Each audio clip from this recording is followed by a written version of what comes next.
Gentleman from Texas is recognized. Thank you, Mr. Chairman. Mr. Garland, what is a confidential human source? Well, it's an FBI term. I don't know all the technicality, but it's... Here, let me define it for you. It's in your own policy here. Okay. An individual who is believed to be providing useful and credible information to the FBI from any authorized information collection activity and from whom what the FBI expects or intends to obtain additional, useful, and credible information in the future. All right? And whose identity, information, or relationship with the FBI warrants confidential handling. So these guys are individuals. You pay them $42 million a year. Did you know that? The IG said you're paying these sources $42 million a year. Did you know that? I know informants are It's paid, $42 million a year. So do you believe that they're credible? They're valuable. The FBI is using these guys. We're paying them a lot of money. Would you agree with that? I agree. Some are more Very credible. good. So they're credible. You're paying them a lot of money. You got a lot of them out there. So let me paint the picture for America. Hunter Biden joins Burisma in 2014. Burisma, very, very corrupt Ukrainian energy company. He has no experience in oil and gas. He admits it. He says, I don't have any experience. I know why I'm there. I have a dad. I have with me a document called the FD 1023. Have you seen this? You're familiar with it? Okay. It's used by the FBI, everybody in America. It's used by the FBI. It is a confidential human source reporting document dated June 2020. You're familiar with it. In this document, the FBI's confidential human source says Burisma, now the corrupt company, needed to keep Hunter on the board so everything would be okay. And according to the human source, they hired Hunter Biden to, quote, protect us through his dad for all kinds of problems. Mr. Garland, does that concern you? Okay, it should. I got limited time. Remember, your sources are credible, trustworthy, honest, and valuable. Are you familiar with Victor Shokin? The document that you're... Who is Mr. Victor Shokin? So I got 3 minutes left. You want me to answer that? Yeah, Victor Shokin. Who is he? I don't know. Do you want me to answer he's the the first prosecutor, folks. He's the prosecutor that was, he oversees all the corruption in Ukraine. We know there's corruption over there. For the American people watching, after a few months after Hunter Biden joined the Burisma board, Victor Shokin was named Prosecutor General for Ukraine to target corruption. And one of his investigations was into Burisma. In this FD 1023 document, the human source clarified that Burisma's CEO, the man in charge of Burisma, said he has many text messages and recordings that show he was coerced to make such payment to ensure Victor Shokin was fired. Matter of fact, there were 17 of them. Mr. Garland, it's clear Joe Biden wanted Shokin fired so he would stop looking into Burisma, where Hunter was on the board. Would you agree? All right, let's let the American people decide. Play the clip. Play the clip. I remember going over convincing our team, or others, to convincing us that we should be providing for loan guarantees. And I went over, I guess, the 12th, 13th time to Kyiv, and I was supposed to announce that there was another $1 billion loan guarantee. And I had gotten a commitment from Poroshenko and from Pay attention, sir, Yatsenyuk that they would take action against the state prosecutor, and they didn't. So they said they were walking out to the press conference. I said, no, I said, I'm not going to, or we're not going to give you the $1 billion. They said, you have no authority. You're not the president. The president said. I said, call him. I said, I'm telling you, you're not getting the $1 billion. I said, you're not getting the $1 billion. I'm going to be leaving here. And I think it was, what, 6 hours? I looked, I said, I'm leaving in 6 hours. If the prosecutor's not fired, you're not getting the money. Well, son of a bitch. Got fired. And they put in place someone who was solid. Mr. Attorney General, what you just saw there was Joe Biden in his arrogance and role as the vice president of this country saying if you don't fire Shokin, the United States isn't given the $1 billion loan.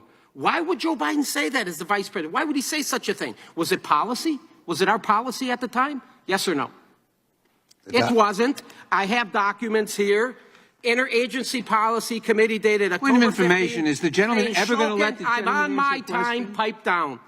Saying Shokin had made significant reforms. Texas. He's made significant reforms, Shokin did. Matter of fact, John Kerry says he was impressive. And you know, within a few months after Shokin was fired, they appoint a prosecutor that said, we're not going to look into Burisma anymore. Cancel that, forget it, we're not looking into Burisma. Boom, here comes the $1 million. Joe Biden threatened the Ukrainian president and the prime minister, everybody can see it, to fire Shokin, or the United States won't give the $1 billion. If that is not quid pro quo, sir, what is? I will tell you what it is, and America agrees with me. It's bribery, and it's impeachable. Are you going to do something about it? I bet you not, and that's why you, sir, also need to be impeached. I yield back. Time of the gentleman has expired. The chair now recognizes the gentleman from Texas, Mr. Moran. Attorney General, you were a line assistant U.S. attorney for years and a federal judge after that. You have significant experience with the processes surrounding criminal investigations. Tell me, what's the normal process for obtaining and executing a search warrant? You go to a federal judge, you present an affidavit which you believe constitutes probable cause. The federal judge looks at it, makes a determination of whether it does constitute probable cause. He then signs a search warrant, and it's then executed. And what's the purpose of a search warrant? The purpose of a search warrant is to find to find evidence of a crime for which there has to be probable cause that it's in that location. When executing a search warrant on a location that may contain evidence of a crime, what benefits are there for doing so without notifying the putative defendant or the target of the investigation or his attorney ahead of time that execution of the search warrant is forthcoming? Sometimes you make notifications, sometimes you don't. If you think that the person who has the evidence of a crime is obstructing justice or is going to move the evidence or will secrete it, if you warn them in advance, then you don't give it. If you don't have those concerns, you may give advance notice. Yeah, so in the instance of not withholding notice, you do so because sometimes they're going to actually move the evidence if you give them a heads up, correct? It's a general hypothetical matter, yes. And in most instances, in your experience of decades of law enforcement, have you seen that more times than not, you give a heads up to the defendant, or is it odd to give a heads up to the defendant? I can't actually make a statistical resolution. I think it's the case that the government tries to use less intrusive methods if they can, and if they can't, use more intrusive and more emergency methods. I agree with that. But typically, when you're going to execute a search warrant, typically, I think people would understand this from common knowledge, you would not actually give the heads up. Would you agree with that? I think as a general matter, that's correct. IRS Supervisory Special Agent Gary Shapley, one of the whistleblowers, testified that AUSA Leslie Wolf told investigators, quote, optics were a driving factor in the decision not to request a search warrant for the guest house at the Biden's Delaware residence where Hunter Biden had stayed for a time.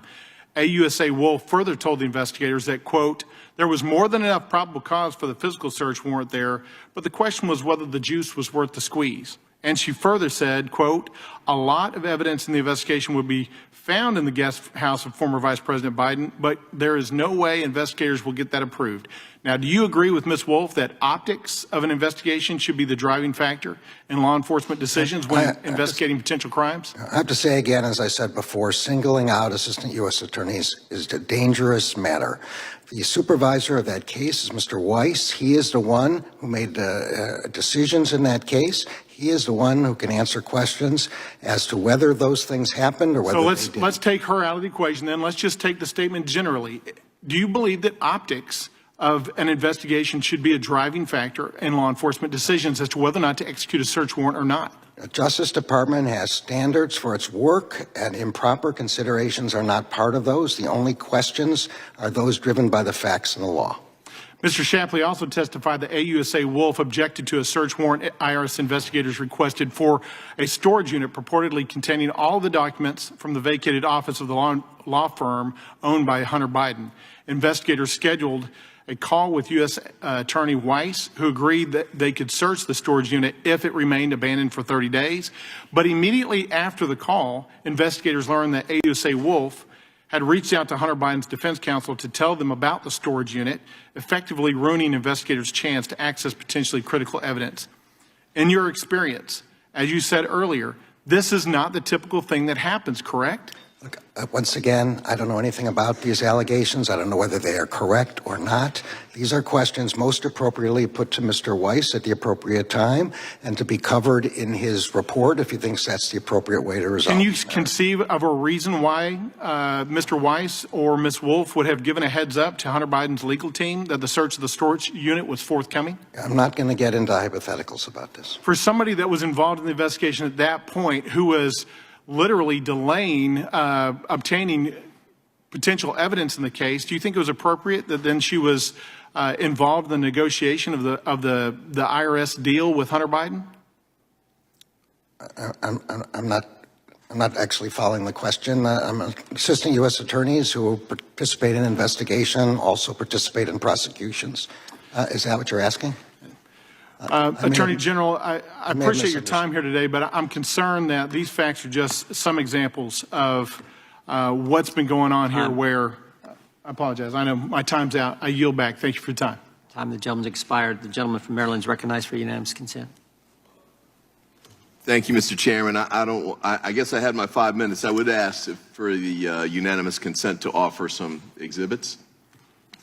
First, I would offer Without objection. District Attorney Bragg's March 31, 2023 letter in response to the committee. Okay.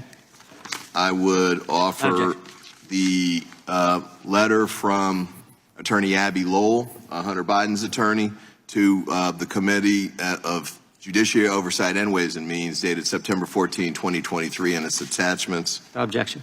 I would offer the letter from Ms. Willis to the chairman on September 7, 2023. Without objection. And I would offer this article from CNN, Annie Grayer, top IRS official, latest witness to dispute allegations from whistleblower on Hunter Biden tax case. Without objection.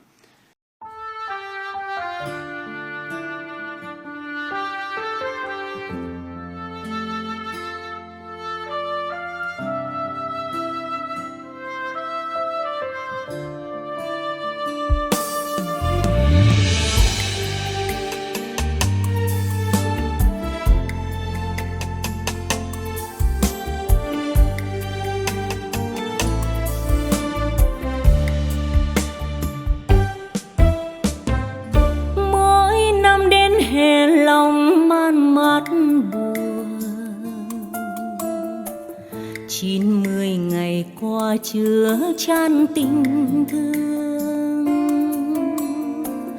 ngày mai xa cách hai đứa hai nơi, phút gần gũi nhau mất rồi, tạ từ là hết người ơi. Tiếng ve nức nở buồn hơn tiếng biết ai còn nhớ đến ân tình không? Đường xưa in bóng hai đứa nay đâu, những chiều hẹn nhau lúc đầu giờ như nước trôi qua cầu. Giá biết bạn lòng ơi, thôi nay xa cách rồi, kỷ niệm xin nhớ mãi. Buồn riêng một mình ai, chờ mong từng đêm gối chiếc, mối u hoài này anh có hay? Nếu ai đã từng nhặt hoa thấy cảm thông được nỗi vắng xa người thương. Màu hoa phượng thắm như máu con tim, mỗi lần hè sang kỷ niệm người xưa biết đâu mà tìm.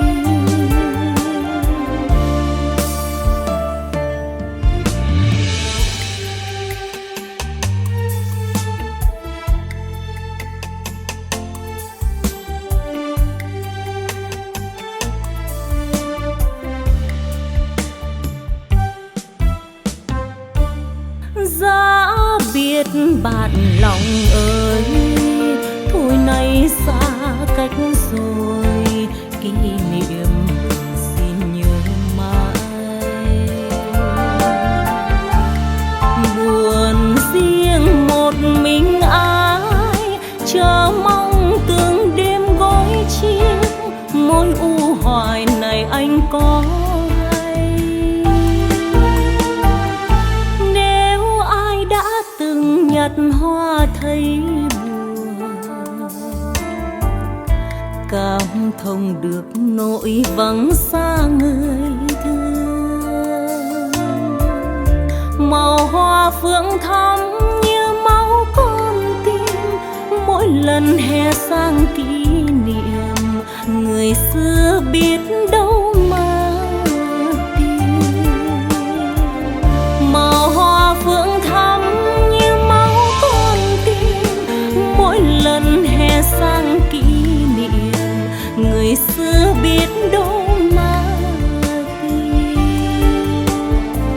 Màu hoa phượng thắm như máu con tim, mỗi lần hè sang kỷ niệm, người xưa